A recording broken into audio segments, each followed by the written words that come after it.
열왕기상 19장 1절부터 8절까지 같이 읽어보겠습니다. 아합이 엘리야의 무릇 행한 일과 그가 어떻게 모든 선지자를 칼로 죽인 것을 이세벨에게 고하니 이세벨이 사자를 엘리야에게 보내어 이르되 내가 내일 이맘때에는 정녕 내 생명으로 저 사람들 중 한 사람의 생명 같게 하리라. 아니하면 신들이 내게 벌 위에 벌을 내림이 나타나니라 한지라.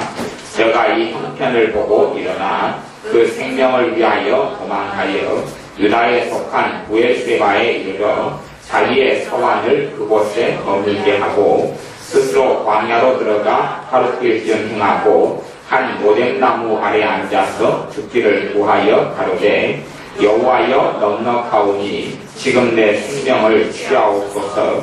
나는 내 열조보다 낫지 못하니이다 하고 모뎀나무 아래 누워 자더니 천사가 어루만지며 이르되 일어나서 먹으라 하는지라. 본즉 머리맡에 숯불에 구운 떡과 한 병 물이 있더라. 이에 먹고 마시고 다시 누웠더니 여호와의 사자가 또다시 와서 어루만지며 이르되 일어나서 먹으라. 내가 길을 이기지 못할까 하노라 하는지라. 이에 일어나 먹고 마시고 그 식물의 힘을 의지하여 40주 40야를 행하여 하나님의 산 호렙에 이르니라. 아멘.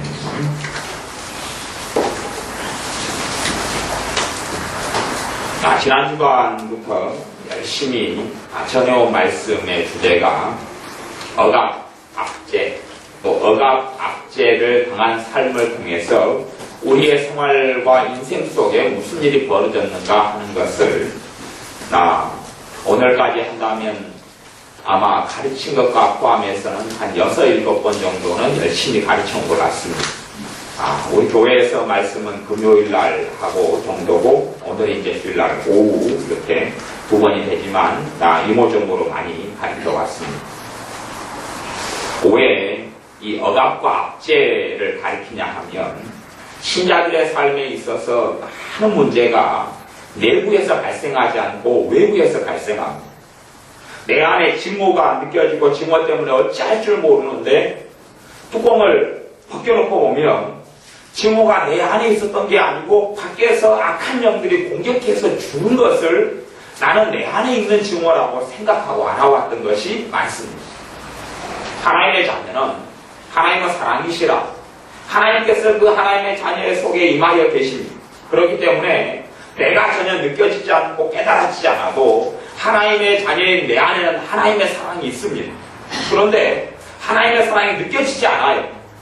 왜냐하면 하나님과 내 사이에 교제와 교류가 사귐이 없기 때문에 발견하지 못할 뿐이지 내 안에 하나님의 사랑이 없다는 이야기가 아닙니다. 어떤 신자는 항상 초조와 불안과 긴장 속에 삽니다. 하나님은 평강이시죠. 평강의 왕이십니다. 그 신자인 내 속에 하나님의 평강이 없느냐? 있지요.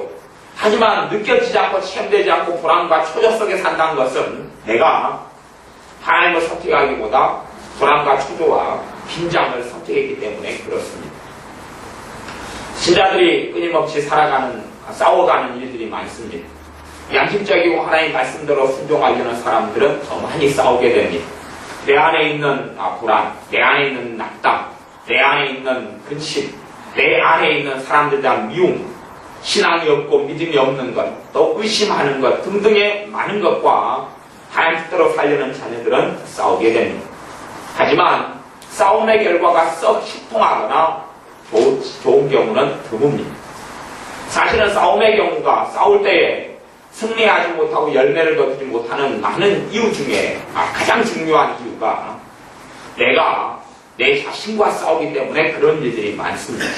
때로는 내가 내 자신과 싸워야 하지만 많은 경우는 내 자신과 싸우기보다 내게 공격하고 역사하는 마귀와 싸워야 하는데 마귀와의 싸움을 모르기 때문에 그렇습니다. 영적인 깊은 세계에 발을 담그고 하나님의 살아계시는 영적 세계 속에서 영적인 사람으로 생활한다면 마귀가 공격하고 역사하는 것을 훨씬 많이 분별하고 알 수 있게 되어집니다. 그러나 내가 세상적이고 이기적이고 자기 중심적인 삶을 살며 세상을 사랑하는 육적인 삶을 사는 한은 영적인 세계 속의 것이 전혀 보이지도 않고 느껴지지도 않고 알 수도 없습니다. 육에 속한 사람은 성령의 일을 받지 아니하나니라고 고린도 교회에 사도 바울을 통하여 말씀하고 있는 것입니다. 너희들이 육적인 세계 속에서 육신의 것들에 사로잡혀 살아가면 성령님의 일을 너희는 받을 수 없다라고 말씀하고 있는 것이지요. 영적인 눈을 첫째는 떠야 우리가 우리 삶에 있는 영적 전쟁을 알게 됩니다. 이제 우리가 그거에 대해서 잘 모르든 잘 알든지 간에 억압과 압제, 어린 시절부터 살아오면서 억압과 압제가 우리의 삶 속에 얼마든지 역사하고 들어오게 됩니다. 그를 통하여서 많은 좋지 않은 열매들이 맺히게 됩니다. 억압과 압제라는 이야기는 아버지가 나를 강압을 하고 강제를 하고 압박을 합니다. 나에게 강제로 일어나 그러고 그리고 나는 주눅이 들고 두려움에 사로잡히고 삽니다. 아버지가 술을 취해서 막 폭행을 하고 난리를 치면 억압과 압제를 당합니다. 또 할아버지가 그럴 수도 있고 어머니가 그럴 수 있습니다.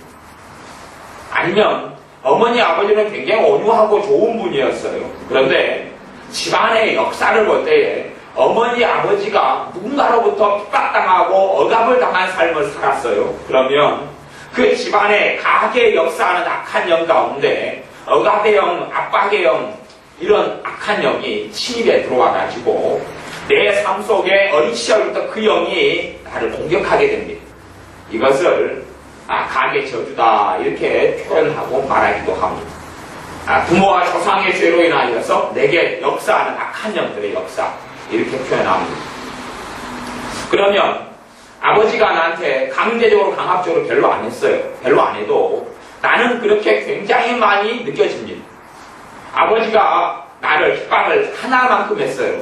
악한 영들의 역사를 이야기할 때 그렇습니다. 하나를 했으면 나는 5개로 느껴져요. 그래서 내 어린 시절을 생각하면 내가 부모로부터나 살았던 가정에서 억울한 일을 당하고 압박을 당한 것이 하나였는데 내 자신의 기억 속에서는 5개로 생각되고 10개로 생각됩니다. 그래서 과거가 더 큰 상처와 더 큰 아픔으로 남게 되어집니다. 내가 억압과 압박을 많이 받았다는 이야기는 마음속에 받아들였다는 이야기입니다. 여러분의 육신은 사람들이 마음대로 할 수 있습니다. 여러분의 힘센 사람이 나타나서 여러분 손목 잡고 어디를 끌고 갈 수 있을지 모르겠습니다. 그렇게 강제로 할 수 있을지 몰라도 여러분의 마음은 그 누구도 강제로 할 수가 없습니다. 그렇기 때문에 죄의 책임을 100% 내가 질 수밖에 없습니다. 환경이 억압당하고 압박당하고 핍박을 당하는 환경이라 할지라도 내 마음속에 악한 영들이 들어오고 악한 영들의 쓴뿌리들이 날려면 내가 억압과 압박을 내가 마음의 문을 열고 받아들여야지만이 들어오게 되는 것입니다.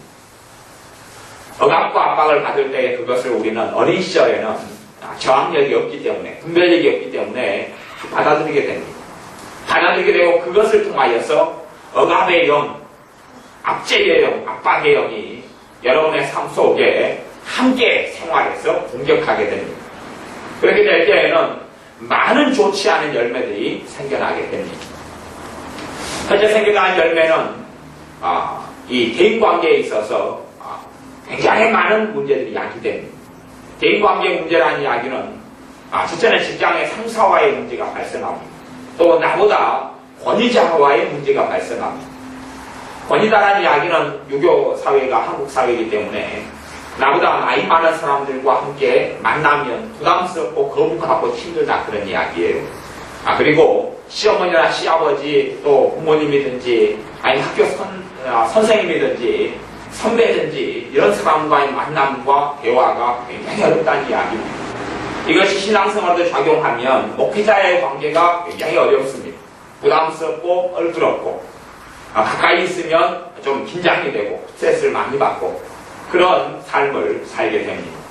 그리고 이 압박과 압제형의 대인관계 속에 어떻게 역사하냐면 내 주변에 있는 사람에게 그 영이 역사해서 나를 핍박하게 만듭니다. 나를 고통하게 만듭니다. 그런 삶이 반복되어지면 내가 그 영의 역사 침입을 받아서 내 삶 속에 그로 인하여 좋지 않은 가시와 엉겅퀴들이 많이 맺히는구나를 알 수 있습니다. 혼자의 세계를 즐길 수밖에 없게 됩니다. 왜냐하면 사람과의 만남 속에서 그 영이 계속 역사하기 때문에 고통을 줍니다. 그래서 그 고통을 피하려면 혼자의 세계 속에 빠져야지요. 그 영이 역사하면 가리식양 상사가 있습니다. 그 사람이 평범한 사람이에요.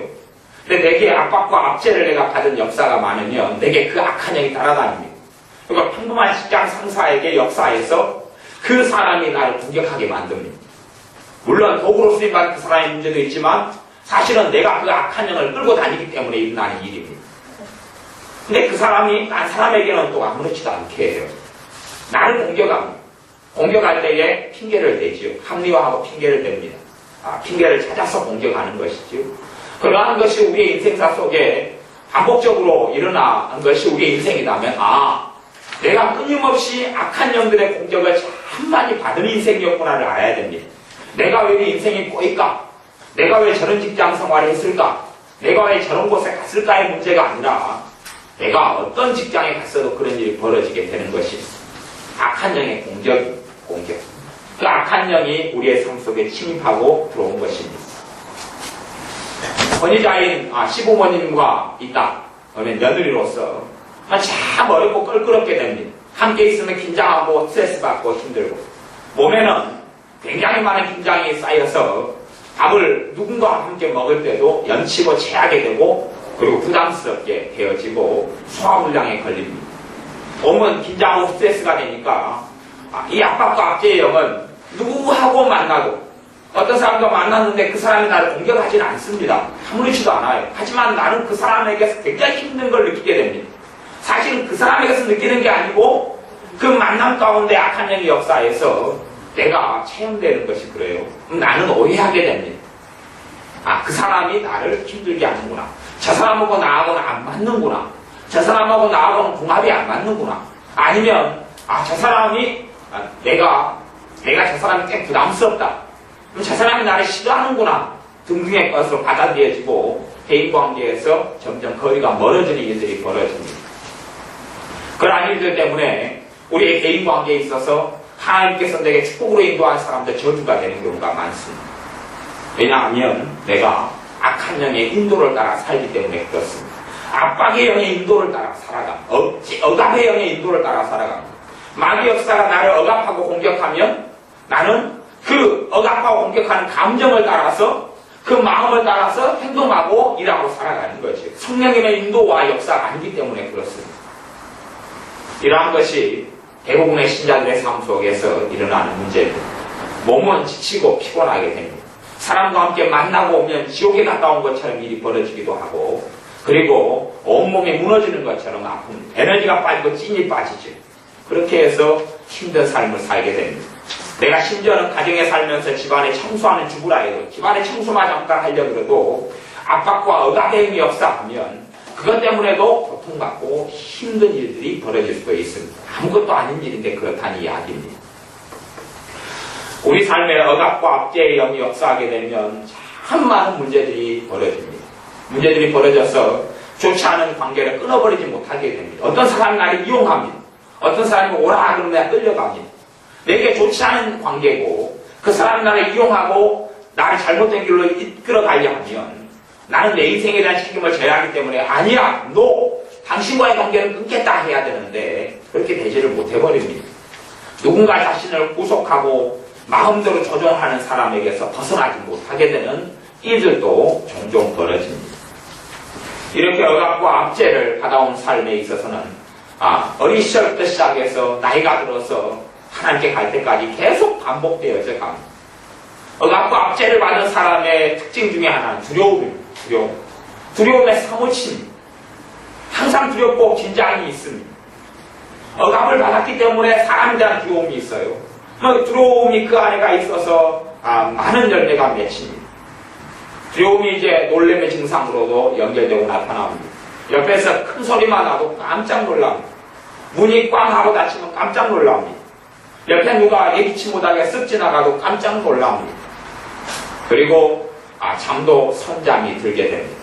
항상 긴장되어 있는 상태가 되기 때문에 뭔가 짓눌러요. 자꾸 짓눌르니까 가위도 잘 눌리고 마디꿈도 많이 꾸고 잠잘 때도 깊은 잠을 자지 못하게 됩니다. 그리고 무슨 소리만 나도 바람소리나 눈소리만 나도 벌떡벌떡 일어나고요. 그런 일이 벌어집니다. 모든 것이 그 열매는 아니지만 억압과 압박의 악한 영들로 인하여서 일어나는 많은 일이 되기도 합니다. 요 열왕기상 19장을 찾았던 이유는 열왕기상 19장이가 하나님의 선지자 엘리야 선지자가 도망갔던 사건이 나오는데 그것이 억압과 압제로 인하여 나타나는 내용을 그대로 표현하고 있기 때문에 열왕기상 19장을 찾았습니다. 또한 억압과 압제를 어떻게 벗어나고 해결했는가가 19장에 고스란히 나와 있기 때문에 억압과 압제의 악한 영을 해결하는 부분에 있어서 열왕기상 19장이 핵심적인 부분이기 때문에 그렇습니다. 열왕기상 19장에서는요, 엘리야 선지자가 하나님의 능력과 역사로 인하여서 이 이스라엘의 악한 거짓 선지자들, 이세벨과 바알의 아세라의 악한 선지자들을 칼로 쳐 죽입니다. 450대 1의 싸움을 싸워서 그들을 다 죽이고 진멸시킵니다. 하지만 그 당시에 이스라엘의 왕이었던 아합 왕의 아내 이세벨 왕비가 아주 사악하고 악한 자였습니다. 지금으로 따지면 적그리스도이죠. 사탄의 앞잡이였습니다. 그 앞잡이가 이세벨이었고 그가 아합이라는 자기 남편 왕을 조종해서 아합도 완전히 악하고 악한 삶을 살아가게 했습니다. 이세벨이 모든 실권을 사실은 잡고 있었다 말할 수가 있습니다. 남편을 조종하고요. 이 왕비 이세벨이 자신의 거짓 선지자 아세라와 바알의 선지자들이 죽임을 당했다는 이야기를 듣고 그리고 선지자 엘리야를 죽이기로 작심합니다. 왕비의 권세와 권위로 군사력을 동원해서 선지자 엘리야 선지자에게 하바를 띄워서 보냅니다. 19장 2절인데 이세벨이 사자를 엘리야에게 보내어 이르되 내가 내일 이맘때에 정녕 내 생명으로 저 사람들 중 한 사람의 생명 갖게 하리라. 저 사람들은 엘리야 선지자가 이 바알과 아스라 선지자를 싸그리 죽여버렸어요. 그랬더니 그들처럼 너도 죽여버리겠다. 너가 지금 내 선지자들을 죽였느냐? 너도 죽여버리겠다는 것입니다. 그리고 자기가 그렇게 하지 않으면 자기가 섬기는 신들이 벌을 내려도 좋다. 그러는 겁니다. 그때에 엘리야 선지자가 열왕기상 19장 3절에 보면 제가 이 형편을 보고 일어나 그 생명을 위하여 도망하게 됩니다. 엘리야 선지자는 놀라운 하나님의 사람, 권능의 사람입니다. 기적의 사람입니다. 그러나 이 아합의 아내 이세벨 왕비의 선전포고와 너를 죽이겠다는 단지 억압만은 아니고 압박만은 아니고 실제적인 사건이죠. 실제로 죽여버리겠다는 그런 도모 속에서 엘리야 선지자는 억압을 당하고 핍박을 당하고 도망가게 됩니다. 이런 일들이 하나님의 자녀를 무너뜨릴 수 있느냐 하면 무너뜨릴 수는 없습니다. 하지만 무너뜨릴 수도 있습니다. 무너뜨릴 수 없고 또한 무너뜨릴 수 있기도 합니다. 그가 주님 안에서 억압과 압제를 당한다면 무너지지 않습니다. 그것이 사도행전의 기록입니다. 사도행전에서 사도 베드로와 요한이 주님 이름 때문에 핍박을 당하고 채찍질을 당합니다. 그때에 베드로와 요한은 주님께 인정을 받았다는 사실로 인하여 기뻐하게 됩니다. 오히려 핍박받고 맞고 매맞고 했던 것에 있어서 기쁨이 충만해져서 돌아옵니다. 하지만 엘리야 선지자는 그렇지 않았습니다. 그가 하나님의 능력과 기적의 통로가 됐지만 사람은 다 완벽하지 않기 때문에 그렇죠. 그 가운데 엘리야 선지자가 하나님의 능력을 통하여 주님을 믿음을 통하여서 이세벨의 말을 들은 것이 아니라 이세벨이라는 사람 자신의 능력과 그 권세와 그것을 보고 인간적인 마음으로 그 말을 받아들이고 만 것입니다. 하나님 앞에서 그 말을 들었으면 하나님과 함께 드렸으면 괜찮았는데 그렇지 않고 사람, 권력자의 말로 듣고 하나님은 거기서 돌보지 못하고 자기를 지키지 못하는 하나님, 죽어있는 하나님으로 엘리야 선지자는 하나님이 잊어버렸던 것입니다. 그리고 이 이세벨을 통하여 한 말은 사탄이 한 말입니다. 사탄이. 그렇기 때문에 어마어마한 권세와 권력이 있습니다. 사탄의 말이 직격탄으로 엘리야 선지자의 가슴에 비수점 꽂혀버린 것입니다. 엘리야 선지자 하나님을 위하여 죽기로 단입한 사람입니다. 하나님의 영광을 위하여 자기 목숨을 총애처럼 버린 사람입니다. 자기 인생과 삶을 하나님을 위하여 버린 사람입니다. 그러나 인간적인 면모로 서서 살아가니까 하나님의 보호가 없습니다.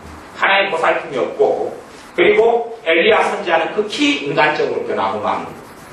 그래서 도망하는데 3절에 보면 일어나 그 생명을 위하여 도망했다 그럽니다. 자기가 이제 살기 위해서 도망합니다.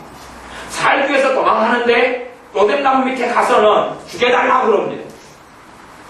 자기의 생각이나 마음도 혼란스럽고 혼동스럽습니다. 내가 뭘 구하고 뭘 원하고 뭘 위해 살았는지 사명도 다 잊어버리게 됩니다. 억압과 압박을 받고 그것을 당하고 나면 생각이 혼동스러워지고 생각이 많아집니다. 헛생각이 많이 들어갑니다. 마음이 번민이 나고 번작이 많이 일어납니다. 어찌할 바를 모릅니다. 하나님이 없기 때문에 그렇습니다. 우리는 은사를 체험할 수 있습니다. 기도하면서 방언도 할 수 있습니다. 또한 예수의 이름으로 마귀를 쫓아낼 수도 있습니다. 하지만 그것이 하나님을 만나는 것은 아닙니다. 성경 열왕기상 19장에서는 참 놀라운 진리를 이야기해 주는데요. 구약에 있는 선지자들도 다 성령님의 능력을 통하여 사역했습니다. 성령님의 권능을 통하여 사역했지 어떠한 한 사람도 성령님의 능력 없이 사역하지 않는 사람은 없습니다. 구약과 신약의 성령님의 임재와 오순절의 차이는 구약이 성령님 강림 안 했다 그런 이야기가 아닙니다. 신약에는 성령님 강림했고 구약은 성령님 강림 안 했는데 안 한 속에서 성령님이 역사하셨습니다. 구약에는 극소수의 사람들만 성령님께서 역사하셨고 그들은 선지자들이었습니다. 때로는 왕이었고 때로는 제사장이었습니다. 하지만 신약에서는 주님을 믿는 사람들에게 성령님께서 다 역사하십니다. 그러나 성경 구약에 있는 많은 인물들이 우리에게 본이 되는 이유는 그들에게 성령님께서 역사하시고 성령님의 권능을 통하여 살았기 때문에 그렇습니다. 그런 의미에서는 우리하고 차이점이 없습니다. 엘리야 선지자는 이 슈퍼맨 같은 아니면 600만으로 사나이 같은 권능이 나타났습니다. 그래서 비가 폭포수같이 쏟아지는 때도 그 왕의 마차, 왕의 병거와 달리기 속도가 똑같았습니다. 옛날 600만 불의 사나이 보면 막 달리기 엄청 잘하죠. 그런 것 이상으로 마차와 경쟁하고 달리는 사건이 그 앞장에 나옵니다. 그만큼 어마어마한 하나님의 권능이 임하였습니다. 그러나 하나님을 만나고 산 것과는 다릅니다. 우리에게 방언 은사가 나타나고 시유가 나타나 병고침이 나타나고 해도 우리가 하나님을 그것을 통해서 만났다 그럴 수는 없습니다. 현 시대의 가장 큰 문제가 하나님과 만남에 대한 오해에 있습니다. 조금 예배 시간에 마음적 감동이 오면 나 하나님 만났다. 그렇게 교회나 어리석은 신학들은 가르쳐 오기도 합니다. 조금 성경을 읽는 가운데 감동이 있으면 하나님 만났다. 찬양하는 가운데 울컥했으면 나 하나님 만났다. 그럼 하나님 만나는 건 그런 것이 아닙니다. 이 성령님의 역사와 능력을 통해서 산 엘리야 선지자가 하나님을 만나려고 40주 40야를 길을 떠납니다. 지금 그에게는 성령님이 역사하고 있고 성령님의 권능이 있고 하나님이 함께하는 선지자입니다. 비록 억압을 당해서 그 안에 두려움이 들어오고 억압을 당하고 사람만 보이기 때문에 이세벨이라는 왕국의 권력, 군사력, 그녀의 무서움, 그녀에게 역사하는 사탄의 역사, 그것만 보이고 하나님은 사라졌기 때문에 두려움이 찾아오고 죽고 싶고 우울함이 찾아오고 절망이 찾아오고 낙담이 찾아왔지만 하나님은 그와 함께 계십니다. 하지만 그것을 하나님과 만나고 산다 이렇게 이야기하지는 않습니다. 엘리야 선지자가 억압과 압제와 핍박을 당하는 것이 그대로 우리가 겪게 되는 결과물들입니다. 두려움에 사로잡히고 그리고 자기 세계 속에 빠져버리고 자기 생명을 위하여 떠나버리고 하나님의 일, 하나님의 사명도 다 제쳐버리고 그리고 사라지는 것, 죽고 싶어하는 것, 우울증에 들어서 빠져서 죽기를 구하는 것, 몸에는 힘이 없기 때문에 5절에 보면 로뎀나무 아래 누워서 자더니 몸이 지쳐버려요. 한지 지치고 다운돼버립니다. 몸에 쇠약함이 찾아오고 몸에 연약함이 찾아오고 억압과 압제의 결과가 그렇습니다. 그렇게 공격을 당하는 것이 억압과 압제를 당한 결과물은 이 본문을 다루기 전에 제가 이모적으로 다 설명을 했습니다. 그래서 오늘은 어떻게 그 억압과 압제를 해결하느냐 하는 부분을 하나님을 만남에 대하여 조금 말씀을 하고 이제 말씀을 마무리하겠습니다. 억압과 압제를 받아들인 것은 처리하기가 쉬우면서 어렵습니다. 쉬우면서 어렵다는 이야기는 문제의 근원을 알게 되지 못하면 처리할 수 없는 것이 문제입니다. 내 삶에 어떤 문제가 있는데, 어떤 고통이 있고 어떤 두려움이 있는데 그것이 억압과 압제로 인한 결과물의 두려움이다 하면 억압과 압제를 처리해야 두려움이 사라집니다. 그런데 억압과 압제로 인한 결과물인지를 모르면 두려움을 처리해도 사라지지 않고 계속하여 사로잡힙니다. 그래서 이 억압과 압제라는 것을 여러분이 깨닫게 되려면 내 삶 속에 억압과 압제의 삶이 계속 반복되어 왔던 패턴을 여러분이 깨닫게 되려면 정말 심각하게 들으셔야지 가능할 겁니다. 물론 한 번의 설교로는 대부분 가능하지 않음을 봅니다. 하지만 어떤 사람은 한 번의 설교로도 인생이 변하고 삶이 변한 사람들도 있습니다. 억압과 압제를 받아들이는데 그걸 받아들인 것 자체를 우리가 회개를 해야 됩니다. 받아들인 것 자체를 회개해야 됩니다. 또 우리가 일상적으로 해결할 수 있는 방법을 저는 설명하고 있습니다. 억압과 압박을 내가 마음을 열고 받아들인 것이 문제가 되기 때문에 억압과 압제를 받아들인 것을 회개합니다. 또한 억압과 압제를 받아들여서 억압의 영, 핍박의 영, 압제의 영이 내게 역사해 버린다는 이야기는 내가 함께 이제 지내게 됩니다. 그러려면 나는 두 가지 사람이 되고 맙니다. 그 전에는 피해자였으나 그 다음에는 가해자와 피해자가 됩니다. 그전에는 피해자였는데 그 다음에는 억압과 압제를 통하여 내가 가해자가 됩니다. 그전에는 어린 시절에 받는 사람이었는데 나이가 들어 커서는 나보다 약한 사람들을 공격하게 됩니다. 첫째는 동생들을 공격하죠. 동생들에게 말이 험하게 나오고 강하게 나오고 자꾸 억압하고 압제하고 핍박합니다. 억압과 압제의 영의 특징은 뭐냐 하면 사람들에게 자유를 주지 않는다는 것입니다. 이대로 시킨 대로 해. 시킨 대로 하지 않으면 관계를 끊어버리겠어. 인연을 끊어버리겠어. 시킨 대로 하지 않으면 너희는 못된 사람들이야. 라고 자기가 원하는 대로 주변 사람들을 조종하려 합니다. 이것이 억압과 압제의 특징입니다. 그러면 나는 그 영에 지금 조종을 받고 살아가는 것입니다. 악한 영의 통로와 도구가 돼서 살아가는 것입니다.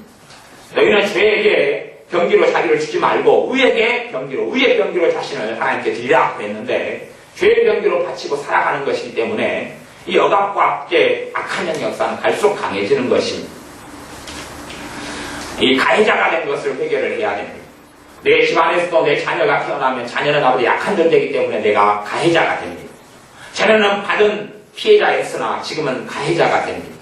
친구와의 관계 속에서도 나보다 강한 자에게는 내가 약하게 되고 나보다 약한 자에게는 강하게 됩니다. 약자에게는 강하고 강자에게는 약하고 이것이 억압의 영들의 역사의 특징입니다. 그래서 사람의 역사를 하나님 빼고 사람만 무수하게 되고 그 속에 마귀 역사만 가득한 삶을 살게 되어집니다. 내가 가해자로 살았던 것을 회개해야 됩니다. 또한 내가 피해자로서 억압과 압제를 받아들인 것을 회개해야 됩니다. 그리고 억압과 압제의 역사는 악한 영을 물리쳐야 됩니다. 나를 쫓아내는 게 아닙니다. 나와 싸우는 게 아닙니다. 내게 역사는 악한 영을 쫓아내고 물리치는 것입니다. 그렇게 할 때에 마귀 역사가 저주가 떠나가게 됩니다. 가장 근원적으로 이제 이 본문 11개 상에서 제시하는 하나님 말씀에서 제시하는 해결책은 무엇이냐 하는 건데 해결책은 그렇습니다. 엘리야 선지자가 하나님을 만나러 간 것입니다. 그에게는 성령의 역사가 있고 믿음이 있는데 하나님을 만나는 것과는 다른 일입니다. 우리는 다 하나님 만난다 그러지만 어렵다 할 뿐입니다. 하나님을 만나야 합니다. 신약이 하나님을 만나는 건 성령의 역사를 통해 가능합니다. 성령의 임재와 그분의 기름 부으심을 통하여 하나님을 만납니다. 하지만 반드시 하나님을 만나게 되면 내가 이론적으로 만났다가 아니라 알게 됩니다. 하나님을 만날 때에 이 억압과 압제의 고리들이 무너지고 깨집니다. 하나님을 만날 때에 깨집니다. 하지만 믿음이 아니고서는 하나님을 만날 수가 없습니다. 주님께서 부활하신 이후에 부활하신 그 자신을 모든 사람들에게 절대 안 보여주셨습니다. 그리고 특별히 부활하신 주님께서는요, 그 전에 주님과 함께 식사했고 만났고 사귀었고 주님께 치유되었던 사람들에게도 부활하신 주님을 보여주지 않았습니다. 그들과 안 만나주셨다는 이야기입니다. 부활하신 이후에 주님께서 만나준 사람은 소수였습니다. 소수만. 어떤 사람요? 주님을 사랑한 사람. 주님을 사랑한 사람. 주님을 믿고 있는 사람에게만 주님께서 보이셨습니다. 부활하신 주님께서 십자가에 자기를 못 박은 그 무수한 사람들이 나타나면 그들이 왜 안 믿겠습니까? 믿겠지요? 로마의 경쟁에 나타나고 그 당시의 대제사장에 나타나고 바리새인들에게 부활하신 주님이 나타난다면 그들이 굴복하겠지요. 하지만 그렇게 안 하셨습니다. 주님과 만나는 사람은 아무나 주님께서 만나주지 않습니다. 주님을 고대하는 사람, 정말 주님과 만남을 원하는 사람.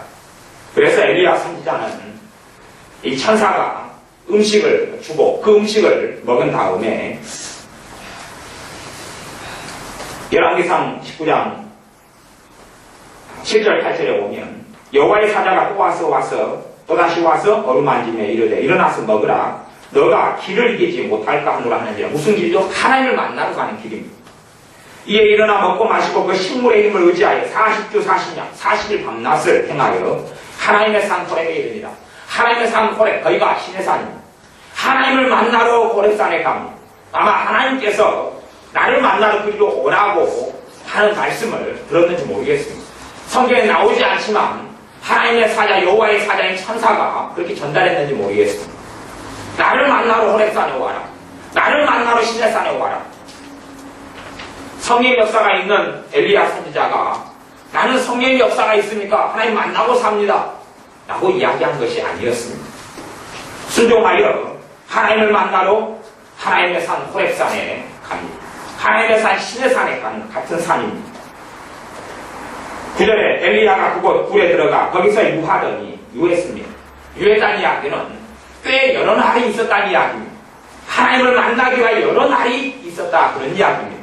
가자마자 하나님이 절았다 라고 말씀하는 게 아닙니다. 진심으로 하나님을 찾는 자에게 하나님 만납니다. 심령이 가난한 자가 천국을 소유하게 되고 애통하는 자가 위로를 받는 것입니다. 하나님을 만나기를 간절히 원하는 자가 하나님을 만나게 되는 것입니다. 많은 신자들은 하나님 만나기를 원치 않습니다. 하나님을 구하지 않습니다. 오히려 하나님께 하나님 돈만 좀 더 주세요. 하나님 행복을 주세요. 하나님 나로 하여금 내 자식이 잘 되는 걸 보게 해주세요. 등등의 하나님 빼놓고 하나님이 주실 수 있는 것들만 구합니다. 그분은 구하지 않습니다. 그분을 만나기를 원치 않습니다. 하지만 하나님을 만나면 하나님께서 나를 압제해서 풀어주십니다. 하나님을 만나면 하나님이 나를 고치십니다. 하나님을 만나면 하나님께서 나를 새롭게 하십니다. 신구약 성경에 하나님의 사람들의 특징은 하나님을 만났다 하는 것입니다. 지금의 어떤 신학은요, 예수를 믿으면 하나님 만난 거다. 물론 예수를 믿으면 하나님께 만난 것이 맞습니다. 하지만 또한 아닌 것도 맞습니다. 예수를 믿는다 해서 그것이 하나님을 만난 게 되지는 않습니다. 결코 그렇게 되지 않습니다. 하나님은 실존하시는 하나님, 살아계신 하나님이기 때문에 신자의 삶이 변화되려면 하나님 만나야 합니다. 신약 성경적으로 이야기하면 하나님 만난 것을 불과 성령으로 세례받았다 그렇게 말하기도 합니다. 그때에 내가 하나님을 만났음을 알게 됩니다. 불세례가 임하고 성령 세례가 임하고 마음이 뜨거워지고 눈물이 솟아나고 회개가 터지고 그럴 때에 하나님을 만났다 그럽니다. 그리고 이제 내가 순종의 삶을 살면 그 성령의 불같은 역사와 은혜의 역사와 충만의 역사가 아주 강하게 계속 이어져 갑니다. 그러나 내가 불순종의 삶을 살고 하나님을 내가 떠나고 내 마음대로 살아가면 하나님께서 나를 기뻐하지 않습니다. 나를 싫어합니다. 내 예배도 싫어하고 내 기도도 싫어합니다. 그렇기 때문에 성령의 역사가 사라집니다. 그걸 성령을 손해지 말라 그렇게 이야기하는 것이죠. 저 성령이 충만히 살아야 평안히 사라집니다. 거두어 가시지요. 내가 하나님을 선택하기가 세상을 사랑하고 세상을 선택하기 때문에 하나님은 내 원수의 자리에 서게 되는 것입니다. 내가 순종하지 않는 삶, 하나님을 사랑하지 않는 삶을 살기 때문에 그 성령 충만이 계속되지 않습니다. 다시금 하나님을 사모하고 하나님을 만나기를 원하면 성령 충만이 임하고 그분의 은혜가 임합니다. 그때 하나님을 내가 만난 것을 알게 되어집니다. 그렇게 하나님을 만나는 것입니다. 물론 더 특별한 하나님의 만남에 대한 경험들도 있습니다. 다메섹 도상에서 사도 바울이 청년 사울이었을 때 길 가다가 예수를 만나서 장님이 됐던 것처럼 그런 하나님의 만남도 있습니다. 하지만 그것은 소수의 것이고 지금 우리가 추구하는 하나님과의 만남은 성령님의 역사, 성령님이 방을 주고 그런 게 아니라 성령님 그분이 나와 충돌하고 나와 만나는 것이지. 하나님으로서, 성령 하나님으로서. 그때에 내 삶의 변화가 나타납니다. 하나님과 내가 만났느냐 만나지 않았느냐는 아주 정확한 열매로 알 수가 있습니다. 하나님을 만나면 내게 하나님을 만난 강도만큼 하나님을 만나도 하나님의 흐리게 만나는 사람이 있고 강하게 만나는 사람이 있습니다. 그 차이를 이야기한다면 모세와 선지자의 차이다 이렇게 말할 수 있겠습니다. 선지자들은 하나님께 대면하지 않고 꿈이나 환상이나 이상으로 만나 주셨습니다. 하지만 모세는 직접 대면하여 만났다고 말씀합니다. 그 차이지. 그런 것처럼 흐릿하게 만날 수 있습니다. 오전의 말씀 가운데 3명의 아이 가운데 2명이 예수님 영접했는데 하나는 눈물이 솟아나고 기쁨에 감격에 어쩔지 모르는 아이가 있었고 또 하나는 약간 평안해진 아이가 있었다고 그랬습니다. 예수님을 영접했는데 하나는 냉숭냉숭하게 했지만 진심이 조금 섞여서 했어요. 예수님 영접한 건 맞지만 정확하게 영접했다고 말할 수 없는 알쏭달쏭한 상태. 그런 상태로 영접한 것이고 그래서 실상은 예수를 믿는다, 영접한다 그럴 때도 그 믿음이 오래가지 않는 사람이 많습니다. 왜냐하면 내가 예수님을 주님으로 영접했다고 쳐요. 하지만 실제로 내가 조금 지나서 예수님이 주님으로 인정 안 해버립니다. 실제 생활과 삶에서. 예수님과 나하고는 관계가 없는 분이 돼버리고 맙니다. 그래서 아이들 같은 경우는 예수님 오늘 영접해가지고 기쁨이 좀 찾아왔는데 일주일 뒤에 보면 불신자가 되어 있는 걸 봅니다. 어른도 마찬가지입니다. 자기가 주님을 따르고 주님을 섬기기 위해서가 아니라 그냥 이제 시키고 또 아니면 예수님 영접하면 좋으니까 믿으면 좋으니까 해서 자기 필요 때문에 믿은 사람 그리고 예수님을 참 주님으로 인정하지 않는 사람은 잠깐의 어떤 은혜는 받고 평안은 받고 눈물도 나고 몸도 좀 치료되는데 몇 달 지난 뒤에 보면 불신자 상태로 그대로 있게 됩니다. 그리고 성령의 역사가 다 사라지고 없는 사람들을 자주 봅니다. 자주 발견합니다. 그 사람들은 그렇게 생각해요. 어떻게 생각하냐 하면 예수님 영접하면 내가 내 삶을 내 마음대로 살아가고 하나님 자기를 축복해주고 하나님 자기를 도와주고 하나님 자기를 돌봐주고 예수를 맨 처음 영접했을 때 기쁨과 평강이 자기의 길을 마음대로 살아가고 거기에 함께하는 줄 그 사람들이 알고 있어요. 그렇게 되어져야 된다고 생각하고 있어요. 하나님 우습게 여기고 있는 거지요. 하지만 또 그렇게 예수를 영접하면 믿음이 계속 유지될 줄로 알아요. 그런 건 없습니다. 그래서 그들은 불신자로 몇 달 뒤에는 발견되고 남게 됩니다. 그리고 그 상태에서 죽으면 지옥으로 떨어집니다. 그렇게 되는 신자들은 참 많습니다. 예수를 영접을 했는데 한 주 뒤에, 2주 뒤에, 석 달 뒤에 불신자로 남아버려요. 예수님이 그들의 주님이 아니에요. 단지 평안에 좀 취하고. 그래서 주님께서 그렇게 말씀합니다. 내가 잔치를 열었는데 잔치집에 갔더니 예복을 입지 않은 사람이 있었다. 성경 말씀에는 너희가 그리스도로 옷 입어라 그랬습니다. 내 예복은 내 주님이신 예수 그리스도지요. 그런데 왕 대신 주님께서 천국 잔치에 갔는데 지금으로 따지면 예수를 믿게 된 고해의 생활이죠. 잔치에 갔는데 사람들이 먹고 마시고 즐기고 행복에 사로잡혀 있었어요. 그 중에 한 사람을 봤는데 그 사람도 너무 좋아하고 행복해 하고 있었어요. 그 사람이 묻습니다. 어찌하여 너는 예복을 입지 않았느냐? 그 사람이 누구 무언이거늘 이 사람을 쫓아내서 스투르미 이를 가지고 있으라. 쫓아내가지고 고통받게 해라. 그 사람 쫓아내버립니다. 이게 사람들이 교회의 신앙생활 예수를 믿는다고 들어와서 행복에 취할 수도 있고 평안에 취할 수도 있습니다. 그러나 해서 그 사람이 진짜 신자라는 건 아닙니다. 단지 그냥 그 안에 들어와서 누리고 있고 즐기고 있을 뿐인 경우도 많습니다.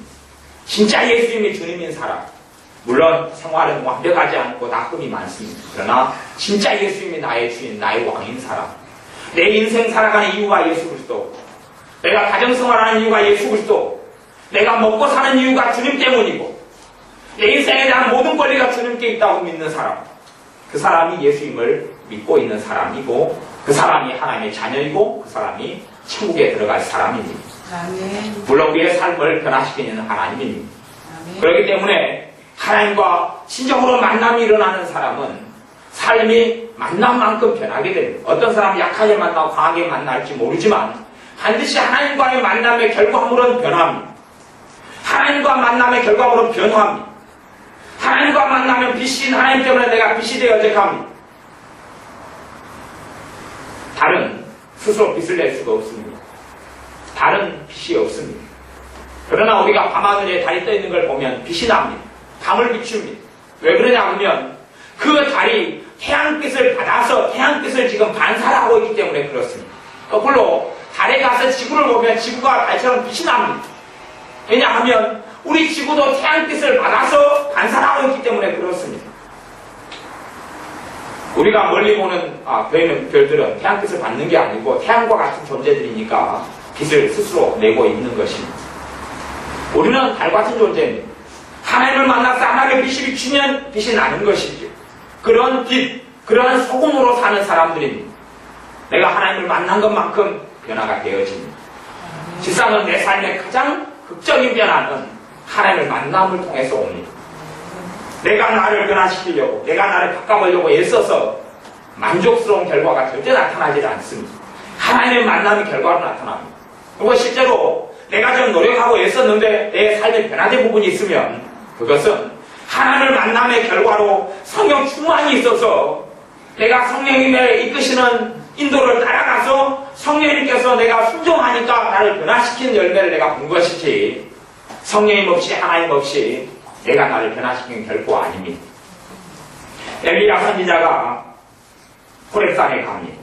9절 말씀에 엘리야가 그곳 굴에 들어가 거기서 유하더니 여호와의 말씀이 저에게 임하여 이르시되 엘리야야 너가 어찌하여 여기 있느냐. 그리고 엘리야 선지자가 자기만 남았다 그러니 11절에 그냥 말씀만 듣습니다. 하나님을 만난 건 아니고 말씀만 듣는 상황입니다. 11절에 여호와께서 가라사대 너는 나가서 여호와의 앞에서 산에 섰으라 하시더니 여호와께서 지나가시는데 여호와의 앞에 크고 강한 바람이 산을 가르고 바위를 부수나 바람 가운데 여호와께서 계시지 아니하며 바람 후에 지진이 있으나 지진 가운데도 여호와께서 계시지 아니하며 또 지진 후에 불이 있으나 불 가운데도 여호와께서 계시지 아니하더니 불 후에 세미한 소리가 있는지라. 13절 엘리야가 듣고 겉옷으로 얼굴을 가리우고 나가 불 어귀의 섬에 소리가 있어 저에게 임하여 가라사대 엘리야야 내가 어찌하여 여기 있느냐. 다시 묻죠.